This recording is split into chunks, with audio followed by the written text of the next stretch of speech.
नमस्कार मित्रों। जो लोग बहुत दिनों से यूपी पुलिस कांस्टेबल वैकेंसी का इंतजार कर रहे थे, क्योंकि आपकी आखिरी वैकेंसी नवंबर दिसंबर 2018 में आई थी, जिसका फॉर्म नवंबर दिसंबर 2018 में भरा गया था। वैकेंसी की पोस्ट 49,568 थी। उसमें अभ्यर्थियों को 1 साल का रिलैक्सेशन दिया गया था, क्योंकि जो उसके पहले वैकेंसी आई थी 41,520, उसमें बच्चों को सिर्फ 18 से 22 साल की एज के बच्चे फॉर्म डाल पाए थे। लेकिन सरकार द्वारा ये कहा गया था कि यूपी राज्य में हर साल यूपी पुलिस कांस्टेबल की वैकेंसी आएगी। लेकिन 41,520 वैकेंसी आने के बाद, क्योंकि वो भी दो तीन साल बाद आई थी, तो बच्चों ने हाई कोर्ट में मेरिट करा था, जहां सरकार ने ये कहा था कि आपको अगली आने वाली 41,520 वैकेंसी में जब हाई कोर्ट में मेरिट हुई थी, सरकार ने हाई कोर्ट में ये जवाब दिया था कि अगली जो वैकेंसी आएगी, जिसको हम जल्द से जल्द निकालेंगे, उसमें बच्चों को 1 साल का रिलैक्सेशन देंगे। ये बात हम आपको इसलिए बता रहे हैं क्योंकि जैसा कि आप लोगों का बहुत बड़ा मुद्दा है कि ये वैकेंसी 4 साल बाद आ रही है, क्योंकि लास्ट वैकेंसी 2018 में आई थी, नवंबर दिसंबर में। 2023 चल रहा है, कम से कम 4 साल पूरे हो ही चुके हैं। तो क्या इसमें छूट मिलेगी? क्योंकि जो जनरल कैटेगरी का बच्चा रहता है, उसकी 18 से 22 साल एज ही रहती है फॉर्म डालने की। तो अगर उसमें एज रिलैक्सेशन नहीं मिला, तो कुछ बच्चे तो ऐसे होंगे कि जो भर्ती की तैयारी तो कर रहे थे कि वैकेंसी आएगी, लेकिन जब वो 18 साल के पूरे हुए तब से तैयारी करना चालू करे, और वो उनका आज एज ओवर हो गए हैं, एज ओवर हो चुके हैं। अगर एज रिलैक्सेशन नहीं मिलता है तो भर्ती की एक भी पुलिस कांस्टेबल वैकेंसी नहीं देख पाएंगे। तो ये तो उनके लिए एक तरह से बदनसीबी की बात समझ सकते हैं कि उनके द्वारा तैयारी करी गई, क्योंकि सरकार द्वारा कहा गया था कि हर साल आपको यूपी पुलिस कांस्टेबल की वैकेंसी निकालेंगे, हलफनामा दिया गया था।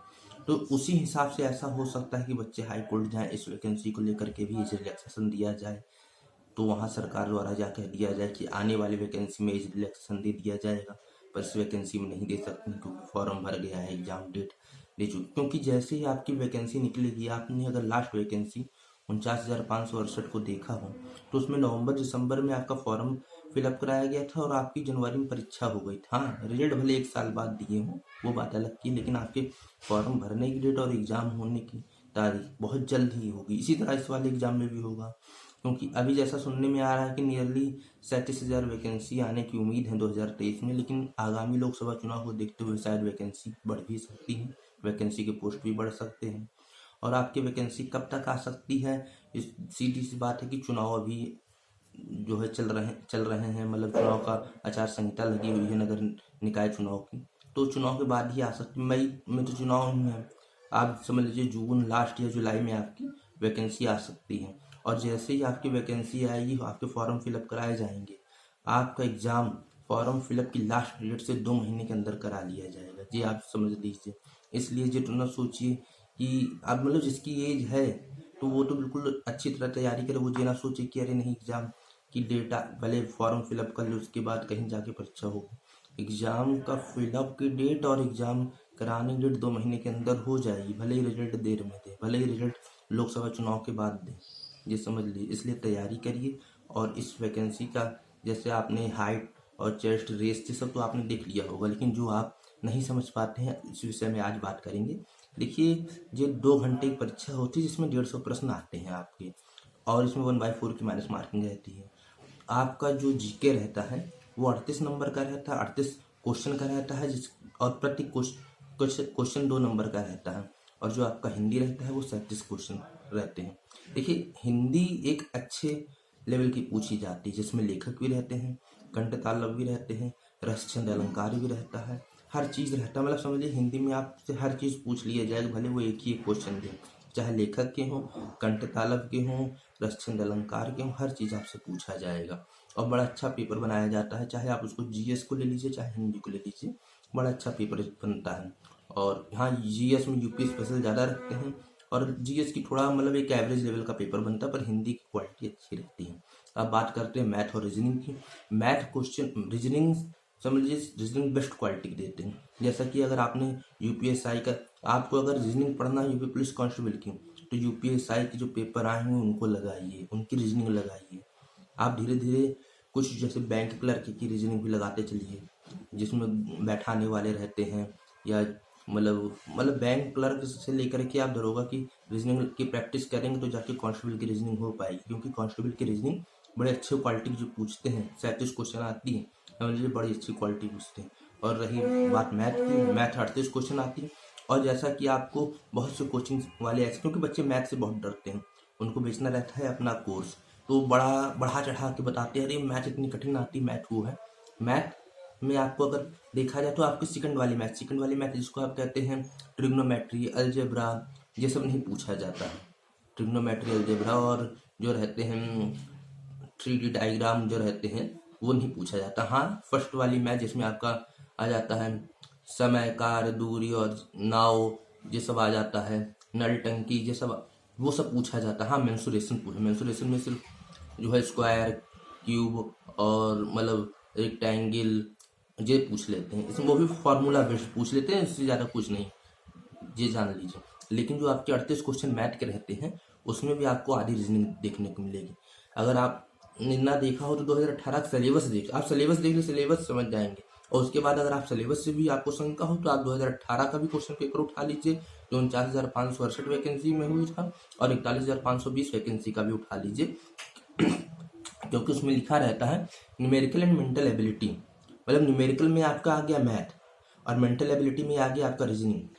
उसमें आपका न्यूमेरिकल एंड मेंटल एबिलिटी पूछा जाता है। अगर 38 क्वेश्चन आपको आ रहे हैं मैथ सेक्शन में, जो जिसको मैथ पेवर मैथ नहीं कहा गया, न्यूमेरिकल एंड मेंटल एबिलिटी कहा गया, तो उसमें कम से कम आपको 17 से 18 क्वेश्चन रीजनिंग के देखे जाएंगे, जिसमें रहता है मिसिंग नंबर रहता है, इसमें आपका जो है दे देंगे कि इसमें कौन सा नंबर गलत है, मतलब सही मिसिंग नंबर की जगह गलत नंबर भी दे सकते हैं कि इसमें ढूंढिए कौन सा नंबर, मतलब आपको रीजनिंग आप समझ लीजिए कि 37 क्वेश्चन तो प्योर रीजनिंग आएगी जो आपकी रीजनिंग में रहेगी। उसके अलावा कम से कम आपको 17 से 18 क्वेश्चन मैथ में रीजनिंग के देखने को मिल सकते हैं। और मैथ की बात करें, जो मैथ के 20-20 क्वेश्चन आएंगे, 20-21 क्वेश्चन जो मैथ में रहेंगे, क्योंकि 17-18 तो आपके निकल गए रीजनिंग के, मेंटल एबिलिटी में। और जो न्यूमेरिकल एबिलिटी है, जो मैथ जिसको आप कहेंगे, तो मैथ का 19 जो 20-21 क्वेश्चन आएंगे उसमें आप कम से कम 11-12 ऐसे क्वेश्चन होंगे, अगर आपने बेसिक लगाया है, परसेंटेज लगाया है, परसेंटेज निकालना है, ये सब वो सब अगर आपको आता है तो आप 20 में जो है कम से कम 10-11 आप अपने आप कर दें। उसके लिए फिर आगे थोड़ी मेहनत करनी पड़ेगी, जैसे नाव हो गया, कार्य समय हो गया, मेंसुरेशन के 2-3 फार्मूला के जो क्वेश्चन आएंगे उनके लिए हो गया, तो इसलिए मेहनत करनी पड़े। बड़ी कोचिंग वाले तो बहुत डरवाते हैं, इसलिए उनका कोर्स नहीं, वो ऐसा डरवा देंगे कि अरे कांस्टेबल की वैकेंसी समझ लीजिए सबसे हार्ड हो जाएगी, टफ वैकेंसी है, ये है वो है। अभी तो आपको डरवा रहे बड़ा टफ पेपर आएगा, लेकिन जैसे पेपर हो जाएगा ना तो आके चिल्लाएंगे अरे पेपर बड़ा सरल आया था, मेरे से ही फंसा।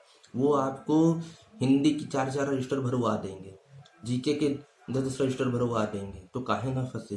कोई टॉपिक छोड़ेंगे नहीं, कोई पॉइंट छोड़ेंगे, बुक का सेट छपवा देंगे और कहेंगे कि हमारे उससे पेपर है, पूरा बुक बनवा रही तो पूरा हिंदी की लूसेंट भी मिला, लूसेंट के 3 लूसेंट तुम उनको छपवा दोगे, जीएस छपवा दोगे 10 रजिस्टर, और तो काहे नहीं, बच्चा कहाँ तक याद करेगा। बट आपको छपवाना रहता, आप तो आए छपवाना चालू कर दिए, बच्चे को तो याद करना रहता है। सीधी सी बात है। जीके एक एवरेज लेवल की आती है, उसमें आप स्पेशल यूपी देख लीजिए, एक एवरेज लेवल की जीके लेके चलिए, वन डे एग्जाम की 1 लाइनर ले आई, उससे याद करिए, 1 से 2 घंटा दीजिए जीएस, आपकी पर डे एग्जाम आते आते आपका अच्छा लेवल हो जाएगा। आपकी रही हिंदी की आप कोई बुक उठा लीजिए, उसमें आप चैप्टर वाइज कंठतालव रटना चालू कर दीजिए, और जो समझने वाली चीज़ें रस छंद अलंकार उनको समझिए, पर्यायवाची, विलोम, अनेक शब्दों के लिए एक शब्द, मुहावरे, ये सब रटना चालू कर, धीरे धीरे रटिए तो एग्जाम आते आते आपका तैयार हो जाएगा। और रही बात रीजनिंग की के लिए हम आपको पहले बता दिए कि यूपीएसआई की जो वैकेंसी की एग्जाम हुआ है उसके सारे सेट पेपर लाके आप उसको लगाइए रीजनिंग, और हाँ मैथ भी लगाइए, तो और अच्छी बात, अगर आप उसकी रीजनिंग और मैथ लगा रहे हैं तो आपके लिए बहुत अच्छी बात है, आपको समझ लीजिए तैयार हो जाएगा। बाकी रही, जैसा अगर आपको कोई पॉइंट ना समझ में आ रहा हो, कोई चैप्टर ना समझ में आ रहा हो, कोई टॉपिक ना समझ में आ रहा हो, चाहे हिंदी हो, चाहे मैथ हो, चाहे रीजनिंग हो, आप हमारे कमेंट सेक्शन बॉक्स में आकर कमेंट कर दीजिएगा, हम उसके लिए आपको एक वीडियो बना देंगे। वैसे अभी हम लोग अपने यूट्यूब चैनल को और आगे ले जाने के लिए काम कर रहे हैं, तो अभी कुछ दिनों में हमारा यूट्यूब चैनल का वो तैयार हो जाएगा, तो हम आपके लिए जो है यूपी पुलिस कांस्टेबल का बैच भी लेकर आ सकते हैं। लेकिन मैं ये नहीं कहूँगा जो वो फ्री ऑफ कॉस्ट रहेगा, जैसे हमारे वीडियो हैं आप डायरेक्ट देख सकते हो उस तरह आप उसको देख सकते हैं, फ्री ऑफ कॉस्ट रहेगा। और आप खुद देखेंगे कि जो है हाँ कैसा वीडियो है। अगर आपको कोई भी टॉपिक या कोई भी चैप्टर में समझ में आ रहा हो, आप उसको हमारे कमेंट सेक्शन में आके कह सकते हैं, तो उसके लिए हम आपके लिए वीडियो बना देंगे, जिससे आपको लगे कि हाँ जो आप परचेज करे हुए हैं कोचिंग के लिए वीडियो, मतलब किसी का चैनल के लिए जो है कोई कोर्स, तो उनमें और हमें कितना अंतर है। वो लोग छपवा देंगे आपको 10 12 12 रजिस्टर, आपको कोई फर्क नहीं, आपको रटना है। वो कहेंगे कि हमारा पूरा फंसा है, लेकिन जब आप 10 रजिस्टर खोल के देखोगे और क्वेश्चन फंसे हैं तो क्या फायदा। आपको रटना नहीं, आपको समझना है, चाहे मैथ हो, चाहे रीजनिंग हो, चाहे हिंदी हो। हाँ जीएस, आप वन हम जीएस कहते हैं कहीं ना पढ़ो, सिर्फ एक वन लाइनर की बुक ले आओ, एक लाना, 10 12 नहीं, 10 12 ला के रखेंगे तो एक पन्ना उस बुक का पढ़ेंगे, दूसरा पन्ना उस बुक का पढ़ेंगे। एक बुक आप ले आइए वन लाइनर की, और एक यूपी स्पेशल ले आइए, उसको पढ़िए, आपका जीएस तैयार हो जाएगा। और मैथ रीजनिंग हिंदी जैसा हमने बताया वैसा करिए। और कोई अगर मैथ हिंदी रीजनिंग टॉपिक या चैप्टर समझ में ना आ रहा हो तो हमारे कमेंट सेक्शन में कमेंट कर दीजिए। और अगर आपको हमारा वीडियो अच्छा लगा हो तो लाइक, सब्सक्राइब और शेयर कर लीजिए। धन्यवाद मित्रों।